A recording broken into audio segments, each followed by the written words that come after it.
Okay so hello बच्चों, स्वागत है आप सभी का हमारे इस नए वीडियो में। तो आज हम लोग एक्सरसाइज 3.3 कवर करने जा रहे हैं और इसी एक्सरसाइज से जुड़ा हुआ एक इंपॉर्टेंट थ्योरम भी हम लोग कवर करेंगे। ठीक है, छोटा सा वीडियो लेक्चर होने वाला। आई होप आपने पिछला सर्कल का वीडियो लेक्चर देखा होगा जहां पे हमने एक्सरसाइज 3.1 और 3.2 कवर किया होगा। ओके, अगर आपने अभी तक हमारे इंस्टाग्राम चैनल को फॉलो नहीं किया है तो link is in the description.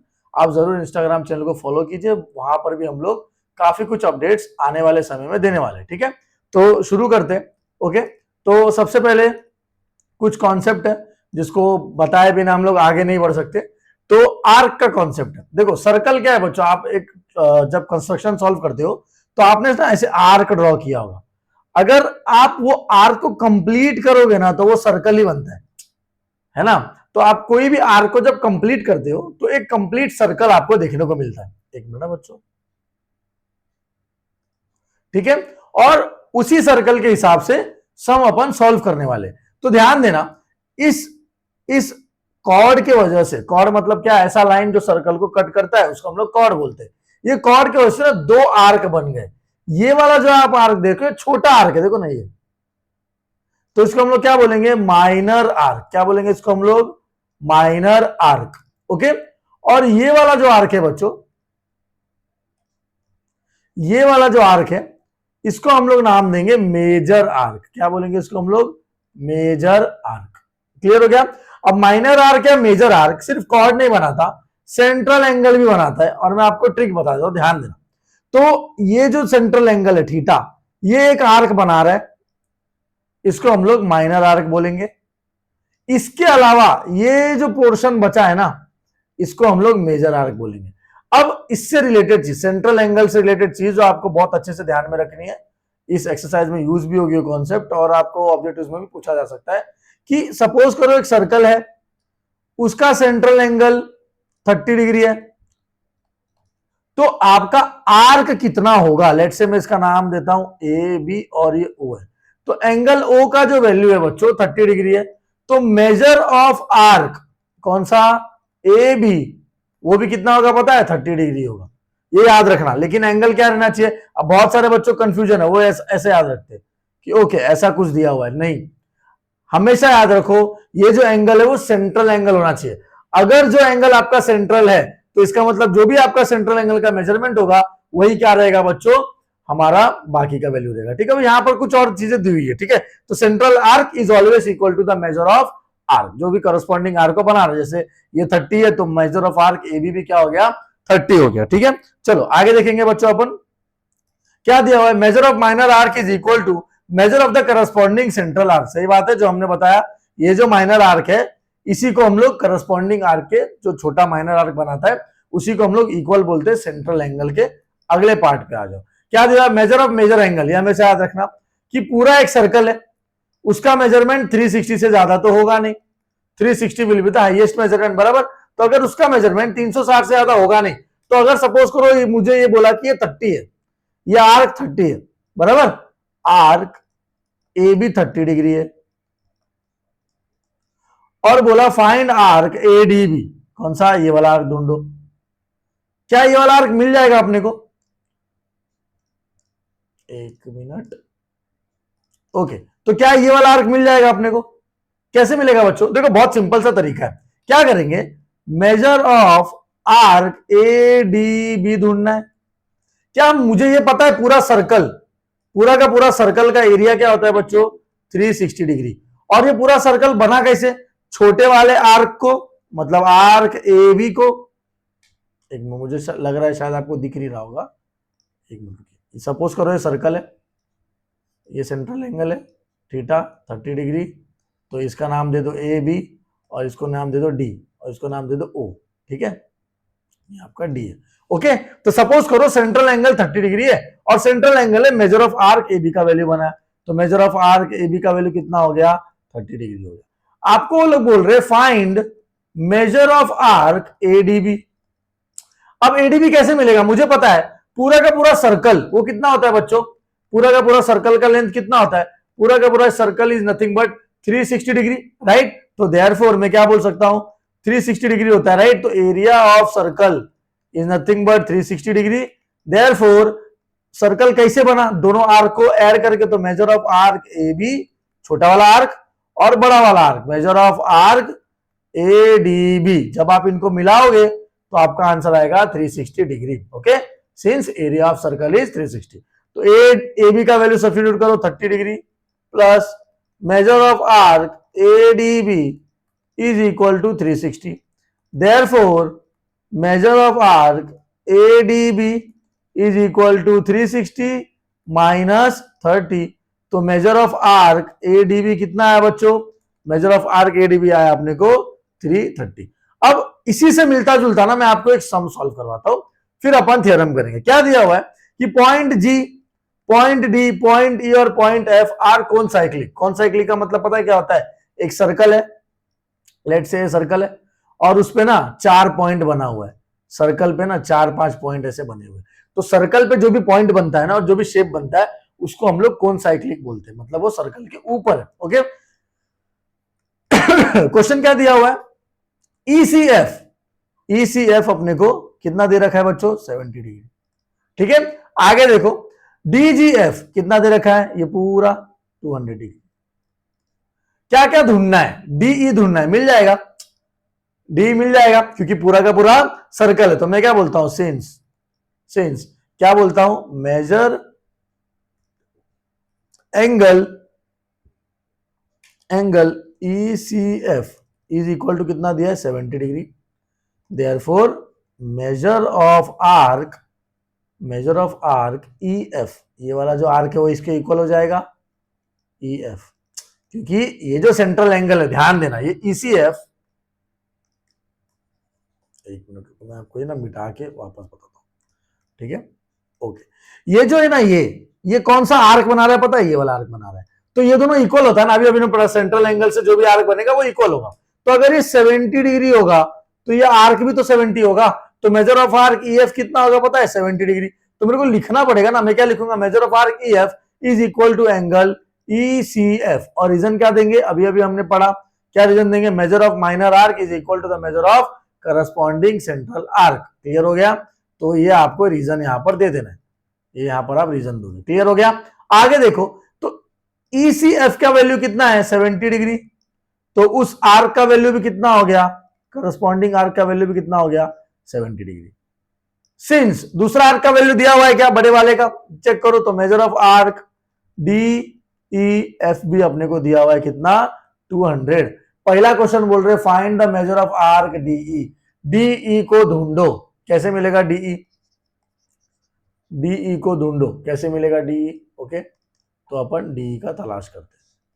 Okay, तो सबसे पहले मुझे एक बात बताओ बच्चों, मुझे एक बात बताओ, क्या मैं ऐसा बोल सकता हूं कि major of arc EF plus measure of arc DEF plus measure of arc DE, ये तीनों मिलके 360 डिग्री हो रहा है, क्योंकि चेक करो EF, देखो ये EF हुआ, आर्क DEF, ठीक है, तो DEF, ओके। एक मिनट, क्या मैं कुछ गलत लिख रहा हूं, यस DGF है बच्चों, it is not DEF, it's DGF, ठीक है, कोई बात नहीं, अपन उतना कुछ बड़ा गलती नहीं किए, एक ही जगह पे बस एडिट करना है, ठीक है, तो इधर भी एडिट कर देते हैं, सॉरी, इसीलिए मैं क्रॉस चेक करवा रहा था, DGF। ओके, क्रॉस चेक कर लो, एक बार क्रॉस चेक कर लो, इसको पूरा मिटा देते हैं, अब क्रॉस चेक कर दो, ठीक है। तो देखो EF, उसके बाद दिया है मेजर ऑफ आर्क DGF, तो मेजर ऑफ आर्क DGF, उसके बाद दिया मेजर ऑफ आर्क DE, बराबर ना, तो मेजर ऑफ आर्क DE, तो ये तीनों मिलके क्या सर्कल बना रहे, तो मैं क्या लिखूंगा, मेरा अगला स्टेप, मैं वैल्यूज लिखूंगा, मेरे को DE मिल जाएगा। देखो मेजर ऑफ आर्क EF का वैल्यू कितना है बच्चों, EF का वैल्यू कितना है, 70 डिग्री, तो मैं EF के जगह लिखूंगा 70, प्लस DGF का वैल्यू कितना है, गिवन है 200, मैं प्लस कर दूंगा।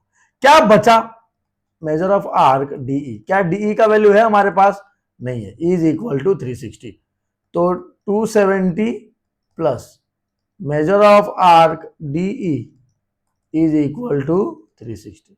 Therefore, measure of arc DE is nothing but 360 minus 270. हुआ क्या वो समझो, इसके जगह पर EF का वैल्यू रखा, इसके DGF के जगह पर DGF का वैल्यू रखा, इसका तो वैल्यू था ही नहीं इसलिए एज इट इज छोड़ा, और 360 यहां पर एज इट इज. क्या ये समझ में आ गया? क्या ये क्लियर हो गया? ओके, तो क्या आ जाएगा बताओ? तो ये जो 270 था ये इस तरफ चला गया तो माइनस हो गया. ओके, तो हमने यहां पर माइनस कर दिया, है ना. तो मेजर ऑफ आर्क DE, तो 270 में 100 प्लस करोगे तो 370 होता है, पर 360 चाहिए अपने को तो 90 हो गया. ठीक है, आया.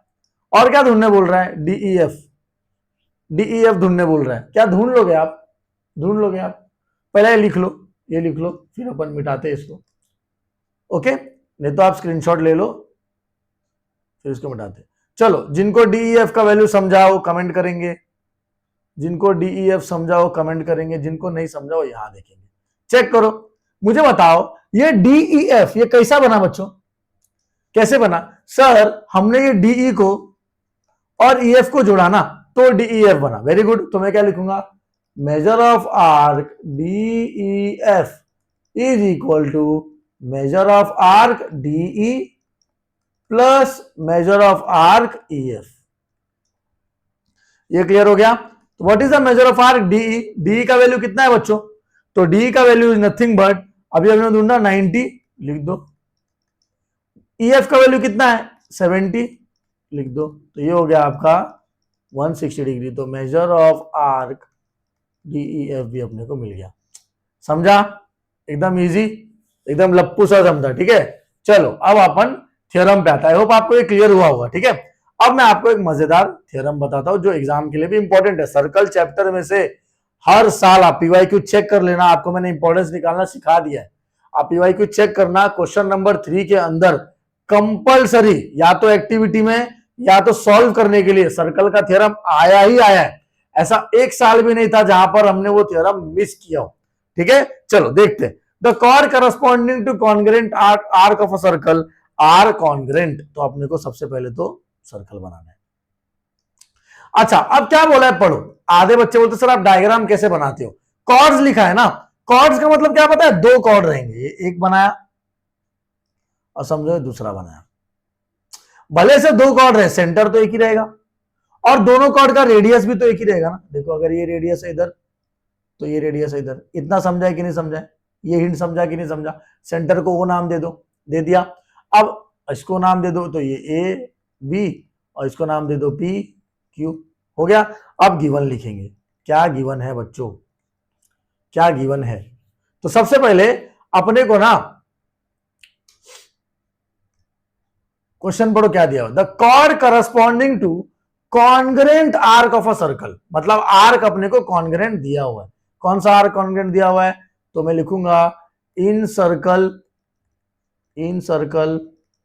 With centre O. In circle with centre O. एक मिनट है बच्चों. Okay, in circle with centre O क्या लिखूंगा मैं? AB and PQ are the chord. Arc भी कॉन्ग्रेंट दिया हुआ है. मतलब मेजर ऑफ आर्क AB ये कॉन्ग्रेंट दिया हुआ है मेजर ऑफ आर्क PQ के. क्या ढूंढना है? To prove. क्या प्रूव करना है बच्चों? क्या प्रूव करना है? हमें कॉर्ड को कॉन्ग्रेंट प्रूव करते हैं. Corresponding chord to a congruent of arc of a circle are congruent. मतलब कॉर्ड कॉन्ग्रेंट प्रूव करना है. मतलब क्या? Chord AB is congruent to chord PQ. भाई ये सर्कल का सम है ही नहीं. मैं आपको वापस बता रहा हूं, सर्कल चैप्टर बिल्कुल सिमिलैरिटी पे ही गया है. मतलब सर्कल में सर्कल का कॉन्सेप्ट कम और सिमिलैरिटी का कॉन्सेप्ट ज्यादा लग रहा है. चेक करो ना, इस बार भी लग गया. देखो सिमिलैरिटी का कॉन्सेप्ट क्या बोला है? कॉर्ड इक्वल प्रूफ करना है. ये AB को और इस PQ को इक्वल प्रूफ करना है. मुझे एक बात बताओ, क्या एक साइड अगर अपने को इक्वल प्रूफ करने बोलते हैं तो हम लोग क्या करते हैं? पूरे के पूरे ट्रायंगल को इक्वल प्रूफ करते हैं. देखो ना, ये ट्रायंगल है, दिख रहा है. ये भी ट्रायंगल है, दिख रहा है. तो आप क्या करो पता है बच्चों? या तो कॉन्ग्रेंट प्रूफ करो ट्रायंगल को या तो सिमिलर प्रूफ करो ट्रायंगल को. एक ही बात है. समझ गए? समझ गए? क्लियर हुआ इतना? पक्का? सब लोग गिवन टू फाइंड लिख लेंगे फटाफट. गिवन टू फाइंड लिखेंगे फटाफट. ठीक है, गिवन टू प्रूफ लिख लेंगे. क्योंकि अब ये मिटने वाला है। ओके,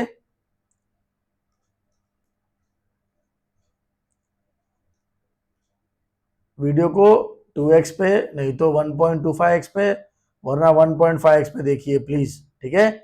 और मेरा बोलने का स्पीड ऑलरेडी ज्यादा है तो ज्यादा स्पीड मत देखो वरना वीडियो चाइनीज में हो जाएगा। ओके चलो, तो टू प्रूव क्या दिया हुआ है, तो क्या प्रूव करेंगे, कॉर्ड को कॉन्ग्रुएंट प्रूव करना है, इसका मतलब दोनों ट्रायंगल कॉन्ग्रुएंट प्रूव करेंगे। तो इन triangle O A B and triangle O P Q, पूरा सिमिलरिटी में यही तो सीखे, यही तो एक चीज आती है, क्या आती है कि भाई अगर एक साइड कॉन्ग्रुएंट प्रूफ करने बोला है ना तो पूरा का पूरा ट्रायंगल ही कॉन्ग्रुएंट प्रूफ कर दूंगा, ठीक है।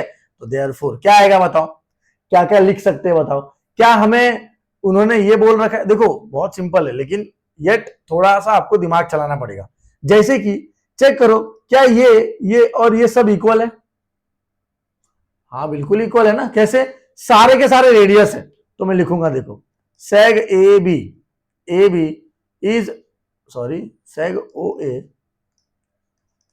ओ A is congruent to seg, देखो ये वाला ओपी के इक्वल होगा क्योंकि दोनों रेडियस है, रेडाई ऑफ सेम सर्कल। अब चेक करो, seg A B is congruent to O Q, A B मतलब ओ बी, हाँ तो seg O B is congruent to seg O Q, यहां पर भी क्या देंगे, रेडाई ऑफ सेम सर्कल। तो कोई भी चीज को कॉन्ग्रुएंट प्रूफ करने के लिए या तो S S S, A S A और एस ए एस लगता है। तो आपका ये गुंजाइश तो चला गया, दो एंगल क्योंकि दो साइड आ चुके, ये गुंजाइश भी चला गया, तो या तो ये होगा या तो ये होगा। क्लियर हो गया, समझ में आया। तो सबसे पहले मुझे एक बात बताओ बच्चों, क्या किया समझा ना, ये वाला ट्रायंगल का एक करस्पॉन्डिंग साइड ओ ए लिए और ओपी लिए, radius of the same circle, O B लिए और ओ क्यू लिए, radius of the same circle. तीसरा क्या रहेगा बताओ, तीसरा क्या रहेगा ढूंढो, आपके सामने है, तीसरा क्या रहेगा बताओ, तीसरे का वैल्यू ढूंढो और मुझे बताओ थर्ड का क्या वैल्यू रहेगा, तीसरा क्या रहेगा, क्या ले सकते हैं तीसरा। तो क्या है, वर्टिकल या अपोजिट एंगल है, बिल्कुल है। तो मैं क्या बोल सकता हूं, angle AOB is congruent to angle POQ, vertically opposite angle, therefore by which test, कौन सा टेस्ट से हुआ, तो SAS टेस्ट फॉर सिमिलैरिटी लिखो नहीं तो कॉन्ग्रुएंसी लिखो, दोनों भी चलता है। Congruency triangle OAB is congruent to triangle OPQ। अभी मुझे एक बात बताओ, क्या मुझे ट्रायंगल प्रूफ करना था, नहीं मुझे कॉर्ड प्रूफ करना था, लेकिन वो कॉर्ड कहां आ रहा था, दोनों ट्रायंगल में आ रहा था। तो मैंने क्या किया, ट्रायंगल को ही कॉन्ग्रुएंट प्रूफ कर दिया। वंस अगर मुझे ट्रायंगल को, जैसे फॉर एग्जांपल देखो ये मार्कर है, ठीक है, अभी ऐसे दो मार्कर है, तो समझो मेरे को बोला किसी ने कि ये मार्कर का ढक्कन इसी कैमलिन के दूसरे मार्कर के ढक्कन से कॉन्ग्रुएंट प्रूफ करो, तो मैं क्या करूंगा पता है, दोनों मार्कर को ही कॉन्ग्रुएंट प्रूफ कर दूंगा। अगर दोनों मार्कर कॉन्ग्रुएंट है तो बट ऑब्वियसली बात है उसका एक एक हिस्सा मतलब ढक्कन भी क्या रहेगा, कॉन्ग्रुएंट ही रहने वाला है, ठीक है। तो देखते हैं जरा, तो अगर ट्रायंगल पूरा का पूरा कॉन्ग्रुएंट है तो कॉर्ड क्या होगा, therefore chord AB is congruent to chord PQ, corresponding sides of congruent triangle, hence proved. समझ में आ गया, क्लियर हो गया, बहुत ही इंपॉर्टेंट थ्योरम है, ये भी हमने आज के वीडियो में कवर कर लिया है। अब बढ़ते हैं इसके कॉन्सेप्ट के ऊपर, अगले सम्स के ऊपर, ठीक है।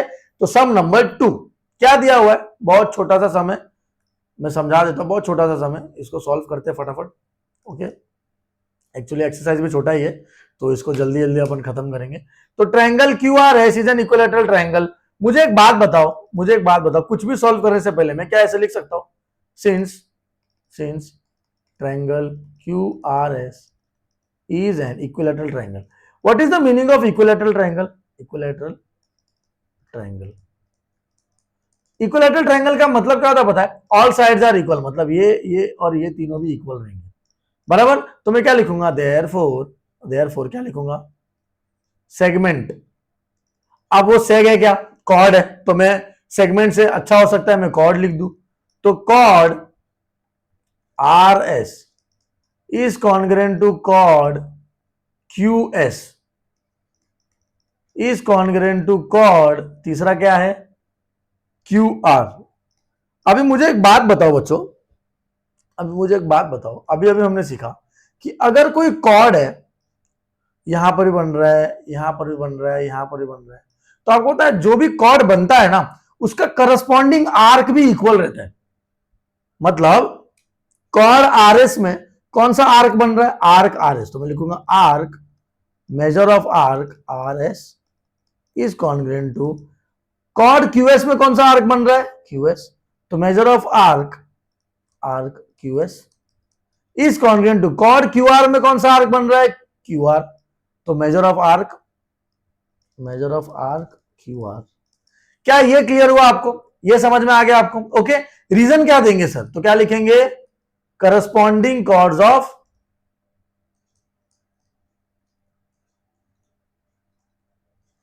Corresponding arc of congruent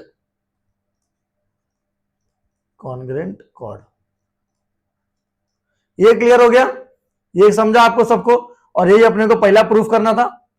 I hope आपको इतना क्लियर हुआ होगा। ओके, सेकंड वाला पे आते, सेकंड पे अपने को लोग बोले क्यूआरएस का वैल्यू 240 आना चाहिए, क्यूआरएस का वैल्यू अपने को 240 निकालना है। क्यूआरएस किधर है, पहले वो मार्क करो, तो इतने का वैल्यू 40 निकालना है। तो मैं क्या बोलता हूं, क्या मैं ऐसा लिख सकता हूं, ध्यान देना, measure of arc let measure of arc R S, तीनों इक्वल है ना, measure of arc Q S is equal to measure of arc Q R, इसको मैं एक्स मान लू, तीनों का एक्स ले लो। मुझे एक बात बताओ, तीनों आर्क को मेजर करके प्लस करोगे तो क्या आता है, तीनों आर्क को मेजर करके प्लस करोगे तो क्या आता है, देखो मैं मिटा देता हूं ताकि आपको और अच्छे समझ में मैं क्या बोलना चाह रहा हूं। ठीक है, मैं जगह लेता हूं,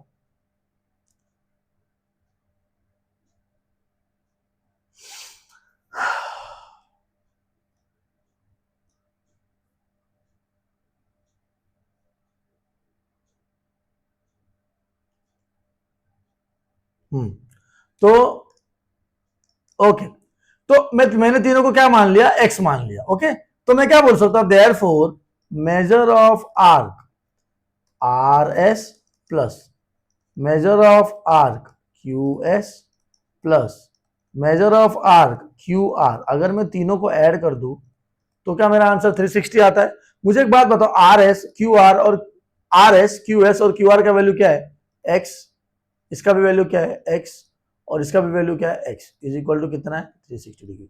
देयरफॉर एक्स प्लस एक्स कितना होता है, 3x is equal to 360 degree. तो x कितना हो गया बच्चों, 360, इधर 3 का और x का रिश्ता क्या कहलाता है, मल्टीप्लाई, इधर आएगा तो क्या हो जाएगा, डिवाइड, 3 1 जा 3 2 जा, तो x इज इक्वल टू कितना हो गया, 120 डिग्री। अगर x का वैल्यू 120 है, ओके, तो मुझे ढूंढने क्या बोला है, उन्होंने मुझे पूरा QRS ढूंढने बोला है। तो पूरा QRS किन दो लोग को मिला के बनता है बच्चों, पूरा QRS किन दो लोग को मिला के बनता है, तो सर QR और RS को, QR का वैल्यू कितना है, x है, RS का वैल्यू कितना है, x है, तो मैं क्या लिखूंगा, since measure of arc QRS is equal to, किन दो लोग को ऐड करना है, तो measure of arc QR plus measure of arc RS। मुझे एक बात बताओ, QR का वैल्यू कितना ले लिए थे बच्चों अपन, x लिए, राइट, तो x, RS का वैल्यू भी कितना लिए, x प्लस x 2x, और x का वैल्यू कितना है इक्वेशन नंबर 1 में, x का वैल्यू 120 है, तो 2 इंटू 120 कितना होता है, मल्टीप्लाई करो, 240 डिग्री होता है। क्या आपने को यही प्रूफ करने बोला है, इधर मेजर ऑफ आर्क QRS लिखते जाओ, तो final answer major of arc QRS कितना होना चाहिए, 240, देखो आ गया, क्लियर हो गया, समझ में आ गया बच्चों। ओके, चलो अगले क्वेश्चन पे आ जाओ, फाइनल क्वेश्चन आज के दिन का।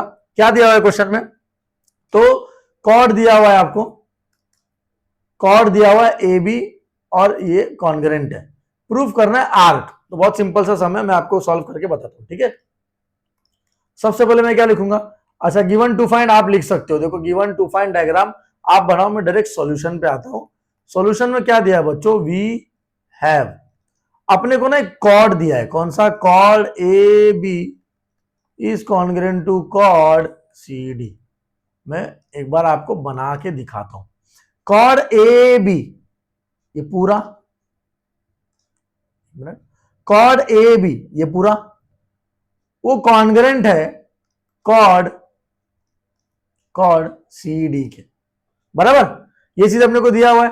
अभी मुझे एक बात बताओ, हमने अभी पढ़ा था कि जो भी कॉर्ड रहता है ना उसका करस्पॉन्डिंग आर्क भी इक्वल हो जाता है, मतलब क्या, कॉर्ड ए बी कौन सा आर्क बना रहा है, एसी और सी बी, तो मैं लिखूं यहां पर major of arc AC plus measure of arc, या फिर आप क्या करो पता है बच्चों, ये एक स्टेप अपन खा गए, अपन कॉर्ड ए बी की जगह लिखते हैं measure of arc A B पहले is equal to measure of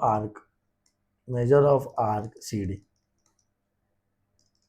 corresponding arc of congruent chord, corresponding arc of congruent chord. ये समझ में आया, इतना क्लियर हो गया, ओके बच्चों। तो मुझे एक बात बताओ, ये तो समझ में आया, तो ए बी कैसे बना, measure of arc A C और measure of arc B C को जोड़ के, और ये सी डी कैसे बना, देखो समझो मैं क्या बोल रहा हूं ना, आपको अभी क्लियर होगा मैं कर क्या रहा हूं वो समझो। देखो मैं इस ए बी के जगह ए सी और सी बी लिख रहा हूं, चलेगा ना, क्योंकि ए सी और सी बी अल्टीमेटली ऐड होके ए बी होने वाले हैं। और इस सी डी के जगह, ये वाले सी डी के जगह मैं क्या लिखने वाला हूं, तो इस सी डी के जगह मैं लिखने वाला हूं सी बी और बी डी, क्योंकि सी बी और बी डी को ऐड करोगे तो अल्टीमेटली सी डी आने वाला है। समझ में आ रहा है क्या, ओके, तो क्या आ जाएगा, तो measure of arc C B plus measure of arc B D. अभी मुझे एक बात बताओ, सी बी लिखूं या बी सी लिखूं, एक ही बात है, एक मिनट ना बच्चों,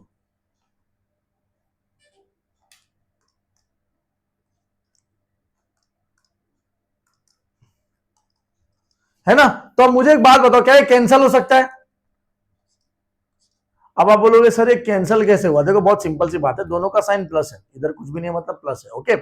अगर ये चीज इधर जाएगा, दोनों सेम लिखा हुआ है तो माइनस हो जाएगा, तो measure of arc BC minus major of arc BC. तो आज एक चीज सीख के जाओ कि जब जब कोई चीज सामने सामने, जैसे 2/3 इज इक्वल टू 2/4, तो ये 2 से 2 कैंसिल कर सकते हो आप।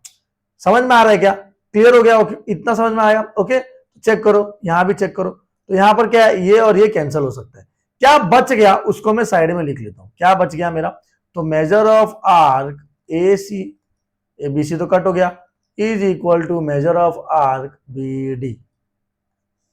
क्या यही हमें प्रूफ करना था, और हमने इसे प्रूफ कर भी दिया, क्लियर हो गया। तो आई होप आपको ये वाला वीडियो लेक्चर पसंद आया होगा।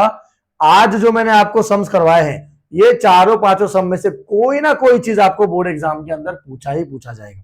तो या तो कोई सम पूछ सकते हैं, या तो थ्योरम पूछ सकते हैं, या तो थ्योरम के ऊपर कोई ना कोई सम पूछ सकते हैं। सो बी प्रिपेयर्ड, ये exercise the most important exercise है। तो जो अगला वीडियो अपलोड होगा वो अगले 2 एक्सरसाइज का होगा, तो या तो 2 एक्सरसाइज कंबाइन अपलोड हो जाएगा, या तो इंडिविजुअली 3.4 और 3.5 को हम लोग अपलोड करेंगे। तब तक के लिए आप इस वीडियो को शेयर करिए, और अगर आपने हमारे इंस्टाग्राम को फॉलो नहीं किया है तो the link is in description. मिलते हैं अगले वीडियो में।